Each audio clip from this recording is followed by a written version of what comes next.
Azim Premji university ವಿರುದ್ಧ ABVP ಪ್ರತಿಭಟನೆ ನಡೆಸ್ತಾ ಇದೆ. ವಿವಿಯಲ್ಲಿ ಸೈನಿಕ ವಿರೋಧಿ ಕಾರ್ಯಕ್ರಮ ಆಯೋಜನೆ ಮಾಡಿರುವ ಆರೋಪ ಕೇಳಿಬಂದಿದೆ. ವಿವಿ ನಾಮಫಲಕಗಳಿಗೆ ಮಸಿ ಬಳಿದಿದ್ದಾರೆ ಎಬಿವಿಪಿ ಕಾರ್ಯಕರ್ತರನ್ನ ಈಗ ಪೊಲೀಸರು ವಶಕ್ಕೆ ಪಡ್ಕೊಂಡಿದ್ದಾರೆ. 19ಕ್ಕೂ ಹೆಚ್ಚು ಎಬಿವಿಪಿ ಕಾರ್ಯಕರ್ತರು ಪೊಲೀಸರ ವಶದಲ್ಲಿದ್ದಾರೆ. ವಶಕ್ಕೆ ಪಡೆದ ವಿದ್ಯಾರ್ಥಿಗಳಿಗೆ ಮೆಡಿಕಲ್ ಟೆಸ್ಟ್ ಅನ್ನು ನಡೆಸಿದ್ದಾರೆ ಪೊಲೀಸರು. ಆನೇಕಲ್ ಜಿಗಣಿಯಲ್ಲಿ ಇರುವ ಅಜೀಂ ಪ್ರೇಮ್ಜಿ ಯೂನಿವರ್ಸಿಟಿಯಲ್ಲಿ ನಡೆದಿರುವಂತಹ ಪ್ರತಿಭಟನೆ ಇದು.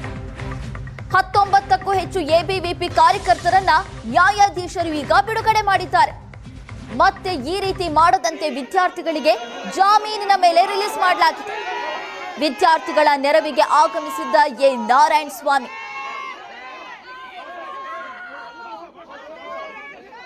ಎಬಿವಿಪಿ ಕಾರ್ಯಕರ್ತರು ಪ್ರತಿಭಟನೆ ನಡೆಸಿದ್ರು. ಯೂನಿವರ್ಸಿಟಿಯ ನಾಮಫಲಕಕ್ಕೆ ಮಸಿ ಬಳಿದು ತಮ್ಮ ಆಕ್ರೋಶವನ್ನು ವ್ಯಕ್ತಪಡಿಸಿದ್ರು. ಈ 19ಕ್ಕೂ ಹೆಚ್ಚು ಎಬಿವಿಪಿ ಕಾರ್ಯಕರ್ತರನ್ನ ಪೊಲೀಸರು ವಶಕ್ಕೆ ಪಡ್ಕೊಂಡಿದ್ರು.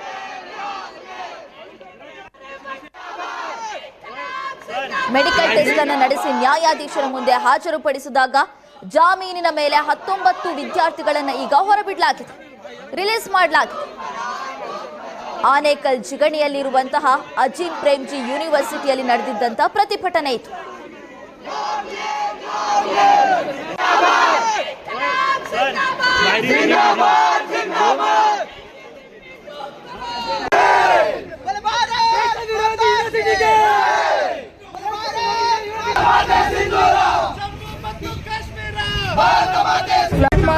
ಜೈ ಅಂದಿದ್ದು ತಪ್ಪ, ಭಾರತದ ಫ್ಲಾಗ್ ಅನ್ನ ಹಿಡಿದಿದ್ದು ತಪ್ಪ.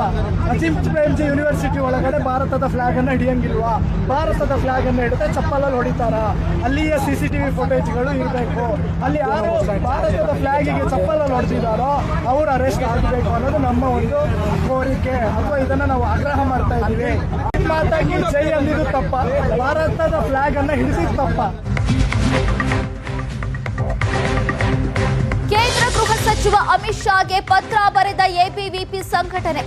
ಅಜೀಂ ಪ್ರೇಮ್ಜಿ ವಿವಿ ಮಾನ್ಯತೆ ರದ್ದು ಮಾಡುವಂತೆ ಪತ್ರವನ್ನ ಬರೆಯಲಾಗಿದೆ. ದೇಶ ವಿರೋಧಿ ಎಐಎಸ್ಎ ಪ್ರಾಯೋಜಿತ ಸ್ಪಾರ್ಕ್ ಎಪಿಯು ಸಂಸ್ಥೆಯನ್ನ ನಿಷೇಧಿಸಬೇಕು. ದೇಶ ವಿರೋಧಿ ಚಟುವಟಿಕೆಗಳನ್ನ ಕ್ಯಾಂಪಸ್ನಲ್ಲಿ ಆಯೋಜನೆ ಮಾಡಲಾಗ್ತಿದೆ. ವಿದ್ಯಾರ್ಥಿಗಳು ಸಂಘಟನೆಯ ಪ್ರಮುಖರ ವಿರುದ್ಧ ಕ್ರಮ ಕೈಗೊಳ್ಳಿ ಅಂತ ಅಮಿತ್ ಶಾಗೆ ಪತ್ರ ಬರೆದು ಎಬಿವಿಪಿ ವಿದ್ಯಾರ್ಥಿಗಳು ಮನವಿಯನ್ನ ಮಾಡಿದ್ದಾರೆ.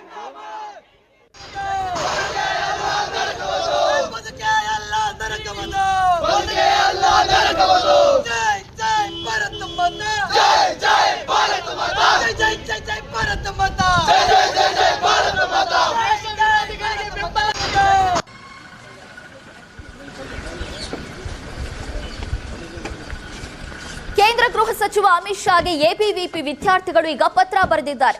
ಅಜೀಂ ಪ್ರೇಮ್ಜಿ ವಿವಿಯ ಮಾನ್ಯತೆಯನ್ನ ರದ್ದು ಮಾಡಬೇಕು. ಯಾಕಂದ್ರೆ ದೇಶ ವಿರೋಧಿ ಎಐಎಸ್ಎ ಪ್ರಾಯೋಜಿತ ಸ್ಪಾರ್ಕ್ ಎಪಿಯು ಸಂಸ್ಥೆಯನ್ನ ನಿಷೇಧಿಸಬೇಕು. ದೇಶ ವಿರೋಧಿ ಚಟುವಟಿಕೆಗಳನ್ನ ಅಜೀಂ ಪ್ರೇಮ್ಜಿ ಕ್ಯಾಂಪಸ್ನಲ್ಲಿ ಆಯೋಜನೆ ಮಾಡಲಾಗ್ತಾ ಇದೆ ಅಂತ ಪತ್ರವನ್ನ ಬರೆಯಲಾಗಿದೆ.